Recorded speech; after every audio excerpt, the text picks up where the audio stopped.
Today I have the pleasure of talking to Mad Onion Slicer, Dhruv Shankar, about his journey across the hospitality industry to where he is in his career now, and talking about food, of course. And he'll be sharing some great tips for home cooks because he's a fabulous cook.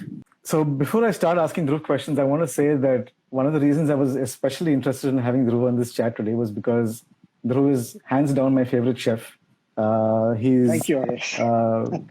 I guess his stuff and whenever I read his recipes, I just can't stop laughing. That's number one. And I guess he, in his own way, demystified the culinary world and what it's like to be in a kitchen because it seemed a lot more accessible through the humor and the jokes. And Thank the you first very dish much. I ever learned to the first dish I ever learned to cook was helmet chicken. Go and check it out. It's on his Instagram. It's absolutely Good old delicious, helmet chicken, and he tells yes. it. He shares the recipe in a fabulous way. So helmet chicken was my first ever dish after learning. I think my wife's dal. So yeah, second actually technically second. So yeah, Very dal cool. and then helmet Yeah, chicken. great combination. Great combination with dal. Well, thank you for saying that I'm one of Absolutely. your favorite chefs. I think the first thing I must say is go and follow some more chefs. There are a lot of people way better than me. But I'm glad that you're liking the recipes, and I'm glad helmet chicken worked out for you, man. Yeah, Helmet yeah. chicken For totally those of you who worked. don't know, it's a dead simple recipe. If you're anyone from Hyderabad here, it's Kodi Vepudu. Okay, it's just chicken with a bunch of spices, but you can assemble it Exactly. in anything. You can assemble it in a bowl, in a dish, or a helmet. So anyway, glad that worked out, Alish. Yeah. It's working out well. It's okay. It's a gift that keeps on giving even now. So Yes, working out indeed very is. well. Yeah. Hey, Paro, hey everyone. So I'm going Awesome. to jump right into questions now. I see a bunch of you guys here already. So Dhruv, tell me about when you first began to learn to cook, and it'll be great to hear one of the stories from when you first started as well. Look, I started cooking pretty early in life, man. Like right when I was a kid, actually. And it started out with helping my mom around the kitchen, just getting things done around the house. And growing up, we all have chores, right? We all got something to do. Someone's got some job or odd job to do. I soon realized that the kitchen related chores were my favorite, and those didn't feel like work at all. So they didn't I didn't feel like I was doing anything out of that wasn't required, and I liked it a lot. Basically, that's what it is. And even if it was simple stuff like making rice or dal or whatever it is, right? I started getting the hang of it.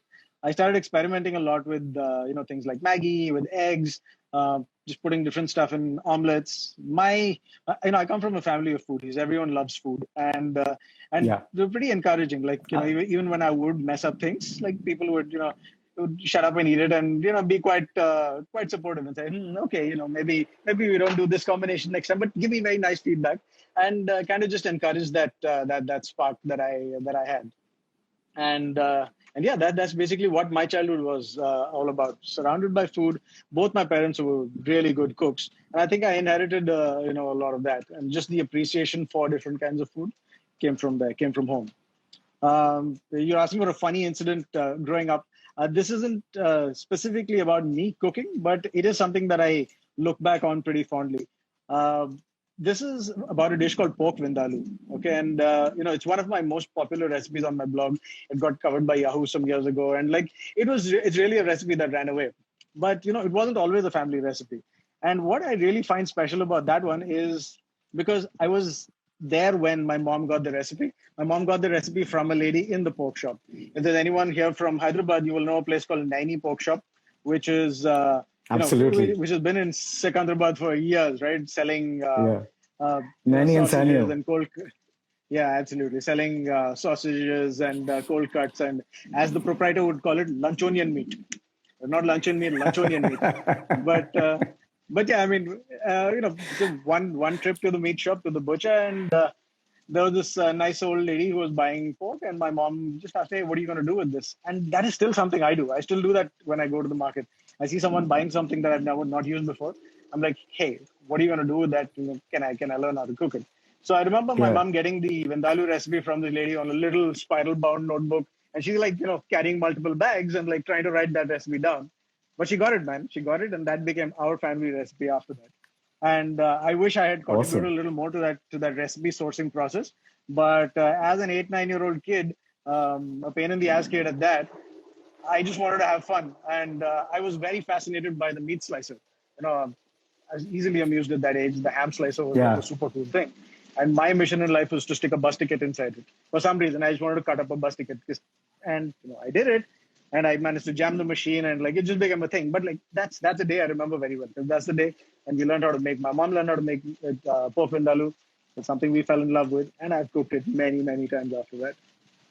So yeah, but Awesome. that's a story from childhood if you want one. That's a great story.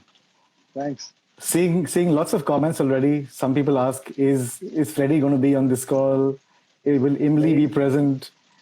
And then yeah, we've got some fan comments as well. Tanvi says, "Love your recipes." And yeah, thank you guys. for everyone who's here, I'm talking to Yeah, Dhruv. And if you don't know who Dhruv is, you should definitely check out his Insta handle, Mad Onion Slicer. He's on here as Mad Onion Slicer anyway, so go and check it out. He's a fabulous cook, and he shares recipes in the most entertaining way. So after this live, go and check it out. But anyway, so that story uh, is awesome, and it also takes me to my next question, which is: you spent a lot of time cooking, and you actually you took that love for food and started out in the hospitality industry, and you were a chef for a while. You worked at Taj, etc. yeah, And then you transitioned to roles in BPO and marketing and growth, and that's really quite a journey. So, what inspired the evolution?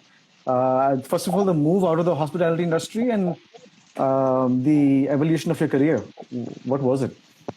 yeah, absolutely, man. This is a question I get asked all the time by people who come in, for my cooking classes, or even Yeah, recruiters, when I'm applying for a job. So, what the hell happened? Why did you, go from being a chef to doing all this other stuff? Look, yeah, I decided pretty early on in life that I wanted to be a professional cook. Because I realized that was my calling. Okay, like, and you're from India as well. I mean, the whole doctor or engineer thing didn't apply to me. I mean, I I had a supportive family who said, okay, fine, you don't want to be a doctor or an engineer.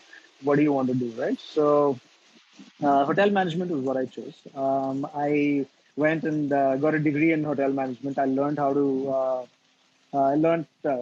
cook in a professional kitchen. So 3 years in culinary school, just really, got the foundation. And those are some of my best years, of learning I've ever had in my life. So I became a professional chef. yeah, Then went on and worked in the hotels for a bit. My first job, I interned at the Taj residency in Hyderabad. Eventually, then went and worked at the Club Mahindra chain of resorts.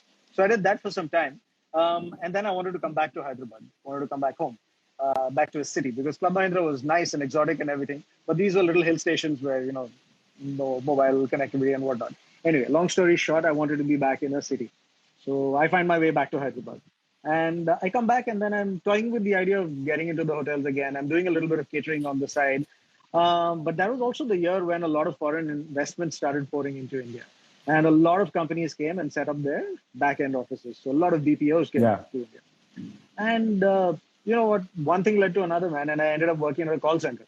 Okay, I joined Dell Computers without knowing a damn thing about computers or software or peripherals or any of that jazz, right? I joined Dell, and next thing you know, I'm on the phone, dude, and like selling computers. I did that for 2 years. I hated it initially, but I got the hang of it, and I ended up working there for almost 2 years. Yeah. Then Google came and opened a big shiny office outside ours, a big colorful office, I must add, and you would remember that from the early days. And I literally went across one day and applied, and that's how my story at Google started. So I worked at Google for 4 years, and then worked at Yahoo. I went from Google to Yahoo for a year to do business development. Had a very interesting journey. Google taught me all about the internet, really, and that's when I guess I became a digital guy. After Yahoo, I had an extremely interesting opportunity. I had the opportunity to join the founding team of an e-commerce company. So I was employee number 3 at Groupon India. And that was when I got my first taste of working with a startup. I went from working at Yeah. these big companies to a small thing that you could build and really, make into a world class brand. And I think that's when my transition of, going from just an internet guy or a digital chap, I went to becoming a marketer. And I learned a lot at Groupon, 5 years at Groupon. remains one of the best workplaces I've been at, just purely from a learning perspective. I learned everything I know about e-commerce from them. I And still remember again, the onion deal. the Onion deal again. The Onion deal was, landmark, It campaign of my was career. Something I really, was really happy to have been a part of and come up with. But again, it only happened because that company had the faith, and the company was willing to take risks like that. So anyway, long story short, I spent 5 years at Groupon. Groupon decides, I started Groupon India, eventually moved to a regional role in Singapore. And then Groupon goes back to the US. I decided to stick on in Asia. And then I've been here in Singapore ever since. So I did some work with a startup called Blue Shift. Then we spent some time with the Alibaba Group. And I'm a growth marketing consultant now. Now I'm extremely passionate about startups. And, I'm always excited about that, being able to take something small and do the right things and make it grow. So that's basically what I do. So that's awesome. the career path in a nutshell. Lots of interesting stops here and there. A lot tremendous learning for me. But that's basically how I went from being a chef to doing what I do now in a corporate office. That's a fabulous story, and to think it all began from wanting to be back in the city, and then where it took you. It took you to several cities since then, I guess. Hyderabad and Gurgaon and Singapore. Yeah, Hyderabad, Bangalore, Delhi. I think I lost you for a second. Bangalore. Yeah, I went from Hyderabad to Bangalore. Yahoo was in Bangalore. Then Bangalore to Delhi. Then eventually ended up in Singapore. But yeah, that's the But I guess this audience question cracked me up, and I think is great because it's a throwback to your time in probably in hotel management. Because I think it was Tanzi Titanium who asked, how do you manage to throw stuff in a wok without spilling anything? And Paro says it's sorcery. So No, guys, listen. I'm pretty good at editing. Okay, so I shoot with wide lens, but I zoom out, really zoom in. So honestly, there's a lot of stuff lying on the floor. Why do you think Freddie and Imli are so well fed? They're eating all the stuff I'm dropping on the floor. No, but seriously, it is just practice. It's just a question of getting it right. Look, man, you do anything 100 times, you will figure out how to do it right. Whatever the hell it is. Even the onion slicing thing, right? The only reason I'm good at slicing onions is because I've done it that many times. So the same thing. Absolutely. You want to toss potatoes in a pan? Toss them. You'll drop it a bunch of times. But I guarantee you, by the time you're on toss number 45, hopefully, you be better. You can teach yourself to do anything. Yeah. And Paro also says, what are the vegetables should Dhruv slice? And I think you also slice lemons, right? Your website says Mad Onion Slicer also slices lemons. Also slices limes. Because, you want to make sure that you're covering also slices limes. Different kinds of... Yeah. But that's just, because it's all about equal opportunity today. You want to make sure that no segment is being ignored. So that's basically... I love it. Yeah. Yeah. Right. Yeah. So now that so your career's evolved, and now you work with startups, and you also cook, and you also run cooking experiences, and you blog, and share stuff on Instagram. So you have a pretty packed daily schedule, I'm sure. So how do you balance work and cooking for your own daily needs at the moment? And historically also. And what tips for quick and tasty meals can you share for folks like me who are currently, cooking more than ever, and cooking for more people as well sometimes, because we're cooking for the entire families who are home now, cooking all meals. Two parts to this question. How do you manage your own cooking needs, and what tips do you have to share for people like me and others who are cooking more than ever for more people? Yep. Look, I think, let's break that down first. Okay. The first one is about hitting that balance between all the stuff that you do. Okay. So while I've got my corporate job, for me, food is still a massive part of what I do on the side. So I've had a blog. I've been writing about food. I've got obviously the cooking classes. I run something called the Boring Indian Food Workshop, which is an experience I host on Airbnb. So I've got that as well.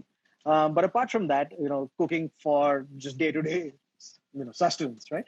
That is something I also do. I cook a hell of a lot. It's not like I don't like to eat out, but I do take a lot of joy in preparing a meal. And now that, COVID's hit, you just have to make the time, and you have to make sure that, there's food being prepared on a regular basis. Now, look, here are a couple of tips. Make that effort have that balance. Okay, you have to force it almost. You have to like carve out that extra bit of extra half an hour to do that little extra prep or whatever it is. Couple of tips that have worked for me. Freezing stuff. Okay, use the damn freezer. Okay, there's a lot of stuff that can go into the freezer and then come out Yeah. when it's defrosted. It's perfectly fine. I'm not talking about meat and vegetables and all of that stuff. Masalas, right? Let's say you're making a chicken curry. Pick up any of my recipes, right? You can make that masala, make a big batch of it, divide it into little boxes, and chuck it in the freezer. And when you're ready to cook with it, right, just use whatever you like. So Cool. you will have very very low compromise on quality. Another thing I like to do is keep spreads ready for breakfast. So I make this thing called green garlic butter, which I posted a few days ago. Very simple stuff, man. It's spring onions, green chilies, and butter, right? You just run that through a blender, and you've got that in a box. You got some basil paste that's kept in the fridge. So these are all things that will save a lot of time.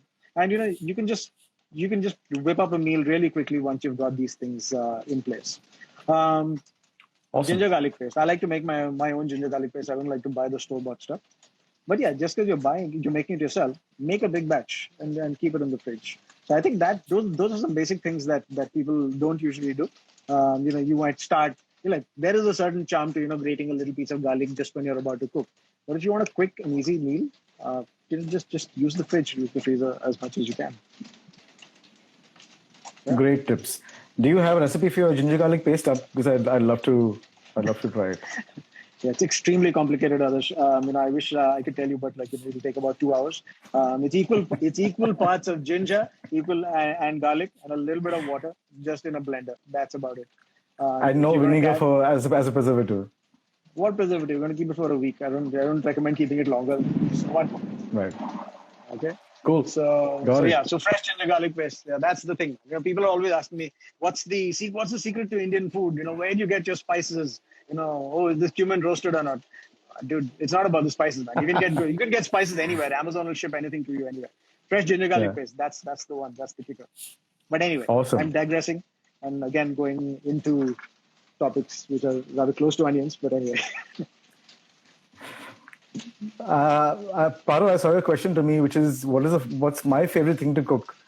For the past, I think 6 months, it's easily been one of Dhruv's recipes, which is his Mamudkaya mutton curry, which I absolutely love. Ooh. It's like it just gets me going like nothing else. So that's one of my favorite things to cook. And at the moment, I'm trying to master biryani at the moment. So Dhruv was actually, his stories over the weekend were torturing me because he was showing off his Eid biryani, and it was just driving me bonkers. Yeah. yeah, man. Look, biryani is something that all people from Hyderabad hold very close to their heart. Yeah, honestly, I'm still trying to perfect it. I still, I know I can cook a lot of stuff, but honestly, I'm still waiting to nail it absolutely. But I have a recipe, and I'll be happy to share it with you. And it's nice you said that, because I think sometimes when you're chasing a flavor in your mind, I mean, you've tasted something and you're just going after it. It's so hard to nail it. And you, I mean, while everyone else around you is enjoying it, you know that there's something else you really got to get right to nail it for yourself. Absolutely. I mean, and everyone's like wondering why you're not talking at the table, right? Like, why is this guy being why is he being antisocial? Oh, Yeah. is he choking on a bone? No, he's trying to figure out what the hell else is there in that masala. That's what it is. I get that a lot. Absolutely. So Brinda asked a question. Distant, vacant look in your eye. Yeah. Brinda Parasuraman asks, can you recommend a basic Asian flavored paste to make and store for longer? And she used Asian, so I think she means Southeast Asian. Yes, absolutely. So actually, that's a really good question. Look, my cooking has evolved tremendously as I've traveled. I started traveling for work, and I've done a few years ago, and I like to pick up recipes from wherever I go. When I moved to Singapore, right, I started learning how to cook, a lot of local stuff. I posted a recipe for a sambal goreng the other day. And Yes. let's talk about sambal for a second. Right? Sambal is a really, really nice masala, so to speak. It's very similar to an Indian masala, and it looks almost exactly the same. Right? A lot of Indonesian food, a lot of Malay food looks almost exactly like Indian food, but the flavors are completely different. So I'm happy to share the link after this. But you're thinking about making a masala paste with things like lemongrass. kaffir lime leaves, galangal instead of ginger, right? Fresh turmeric, shallots instead of onions. You grind all of that and you get a masala paste. And then you fry the hell out of it just like you would do for any Indian curry. And you'll get something really nice. So you can buy, sambal in the market, but now that I know how to make it, that's something that I use a lot. That's also a paste that I make. So Brinda, I'm more than happy to share a recipe with you. There are different kinds. I know a very basic sambal goreng, which I learned from a friend that I worked with incidentally. But there's tons of them out there, and this is something I like. I like to use the sambal. I throw it into fried rice. I throw weird things into my oatmeal also sometimes, and then it works. But it's a masala. It's a masala. You can do whatever you want to. Great. And before I jump to my next question, I have a question from Tanzi again. Tanzi asks, let me just get to the question. She asked a question about presentation. Yeah, so she asked, how important is presentation of food according to you, even at home, ideally plating? Okay, presentation is pretty damn important. Okay, it is because you start the eating process before the food has even reached your fork. Start eating with your eyes. That's what I say. Actually, I didn't say that. Somebody else said it. I must have it, but I said it now. But look, it is visual. I mean, the dish has got to look really nice for people to get interested, right? And putting a little bit of effort, it does help. It goes a little further in making that entire dining experience a little more fun. Okay, but that said, if you've cooked a meal and you're taking 20 minutes to take a picture, and your wife is hungry, and she's getting impatient, maybe just take one picture and then go and get on with your life, because those kind of problems are not worth it. Yeah? So anyway, I'm kidding. Presentation is important, but don't overdo the photo taking process. Yeah. Don't overthink it. Thanks for all the comments, guys. And thanks for the questions as well. So, Tiny Rainy Mama, Samrida says, really digging the lightning that's Dhruv's backdrop, which is actually pretty cool, I must say. Kind of what I'm feeling seeing you two on the same screen. Yeah. And Jyoti says, love Dhruv's puns in his posts. Jyoti, that's something that I love, I think, the most about the way Dhruv shares his posts, because it always cracks me up. I think my current favorite is Oprah Winfrey. Just absolutely love it. And there's one from eons ago, which is, I think it was Situation, which totally made me crack up. Look, man. The food, totally the relate. food is okay, but the food is okay, but the jokes are horrible. Okay, I'm going to own that. So it is what it is. No, keep the bad jokes coming. But that's what I'm there for as well. Anyway, right. So next question, and I'm going to read off my screen. What are some skills and tools that all home cooks should have in their arsenal? Okay. Let's talk about tools first. Okay. Now, Look, I know I'm the whole mad onion slicer and all that stuff, but you should have a food processor. Okay. If you want to save time, just go and get one of those little chopper things that will, make your life much, much easier. Okay. Chopping onions is fun. I like it. Okay. But I don't think everyone else likes it. So invest in a little food chopper that will, chop up your onions, your ginger, garlic, green chilies, all of that stuff. Right? Don't waste time doing any of that jazz. Buy a garlic press if you need to. Those are all things that help. Lemon squeezer. Yeah. Don't do any of that, squeezing the damn thing and then you're getting the seeds out. Buy these tools. They're available. Okay. As you can see, I like technology a lot. But these may not count as technology, but they will make your life easier. So buy a couple of basic tools like that. Have a sharp knife. Always use a sharp knife. You're in greater danger of getting hurt with a blunt knife than you are with a sharp knife. Blunt knives will slip and then, cause all kinds of bad things to happen. Use a sharp knife. And that's about it. From an utensils perspective, you just need one big, like a deep wok with a lid. That's all. Like a kadai with a dhakkan on it. That's about all you need. You can cook anything in it. Like I've been a broken, hungry bachelor with not many things in the kitchen, and that's it. That's all I had. I just had one big frying pan that I used to do everything in, and that's enough. And let's talk about skills, though. Right now, skills are something you will have to acquire. Learn how to cut. Okay, learn how to cut. Take your own damn time with it. You don't have to be in a hurry to cut at lightning speed. Take your time with it. Okay, learn the difference between chopping and slicing.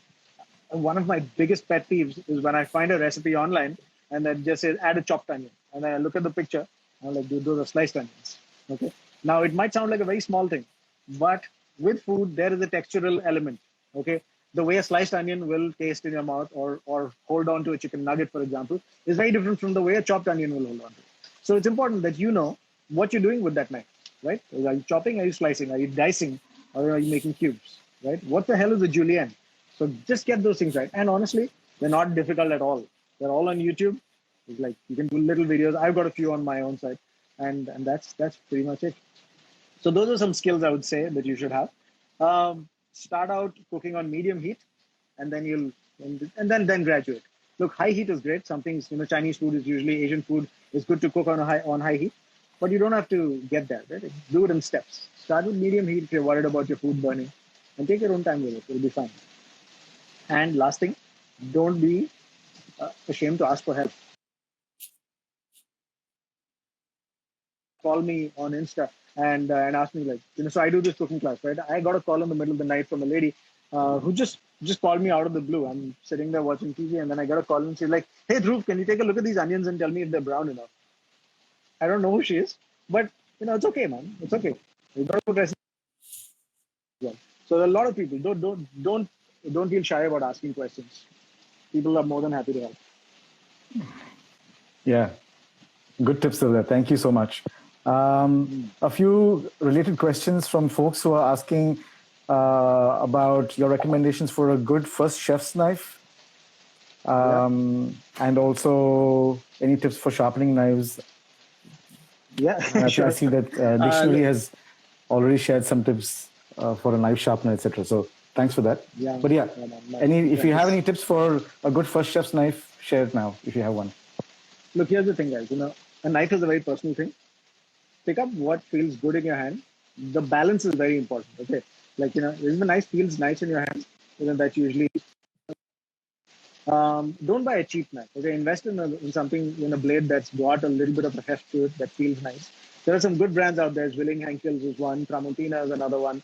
Or any of these really good Japanese Santoku knives are really good. And we can talk about knives in detail, but you should buy a good knife.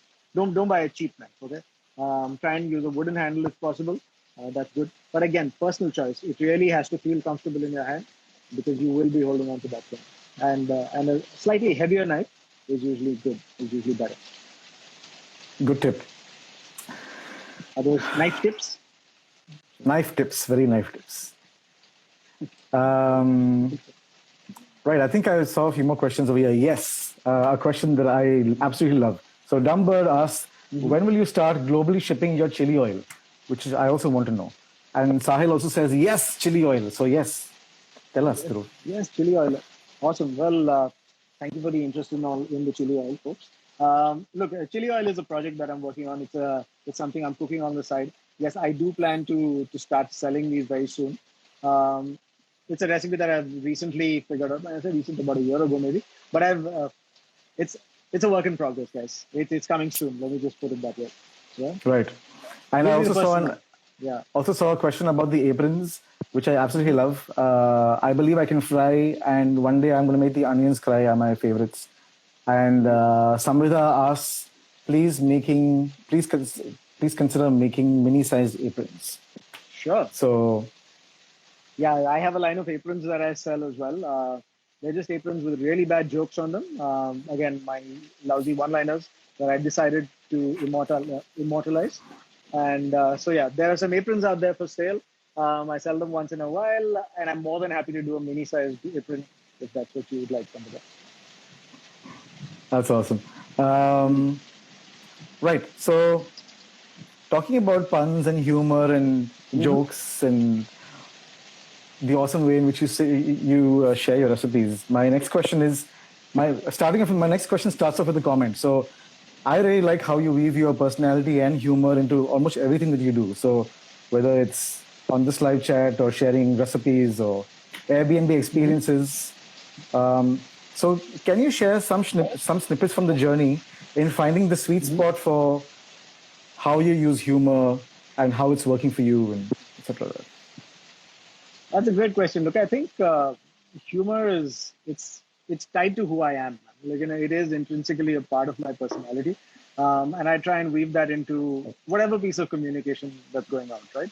Yeah. You know, even if it's even if it's a somber message that has to go out, like there is a personal element that you want to add to it.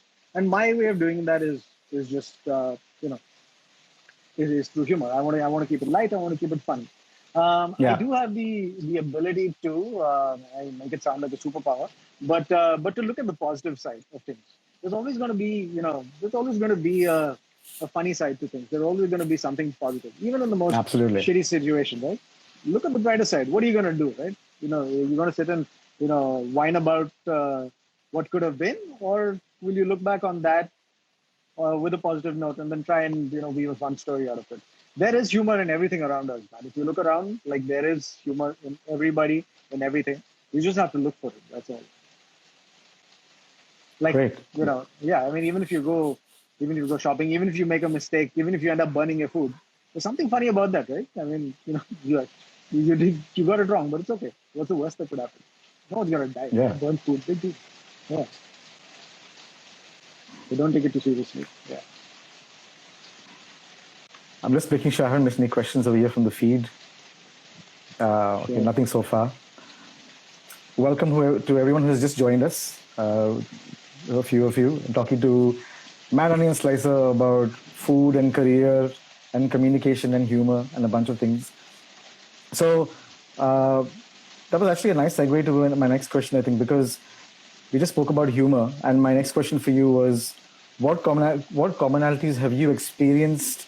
Have you noticed from your experiences across domains? So you started out in the kitchen, and then from there moved to the internet world, and from there to marketing, and from there now as a growth consultant. So Yeah. what commonalities have you noticed from your experiences across all these multiple domains and in all that you do? Yeah, look, it's a pretty broad spectrum of jobs that I've had, but Yeah. I think the one thing that does tie together is communication, right? Even in the hotel industry, right? Communication is key. I mean, when you're communicating with guests, things that you need to work with, you've got to have your communication in place, and communication has to be right. So I think that's something that holds good throughout. When I went to Dell and worked in the call center, I hated selling computers, man. I couldn't do it. I sucked at it for the first 3 months. But 3 months later, after buddying up with some of the veterans on the floor, I realized that it's just communication, man. This is a conversation I'm going to have with somebody. Sure, they're in the UK, and sure, we're talking about computers, but it is communication at the end of the day. And that's what it was. Same thing as we moved on into the internet space as well, communication. And eventually, when I became a marketer, and started, weaving brand messages for Groupon, and making something as large as, even if it was just writing an email subject line for our newsletter, or doing as something as big as directing our first TV commercial.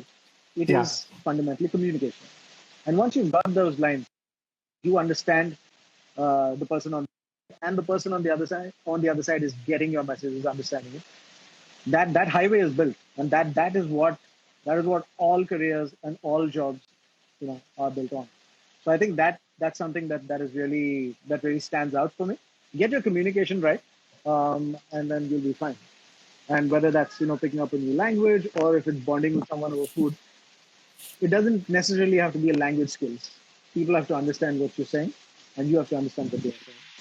Man, absolutely awesome. Thank you so Good luck much. with everything. Yeah, great fun, Adarsh. Thanks for having me, and good luck with the series. I'm watching closely, and Thank it's a you. lot of fun. Thanks. It was great. It was Take great to care. have you today. Thanks. Be well, you guys. Be well, everyone. See ya. Thanks, everybody. Bye.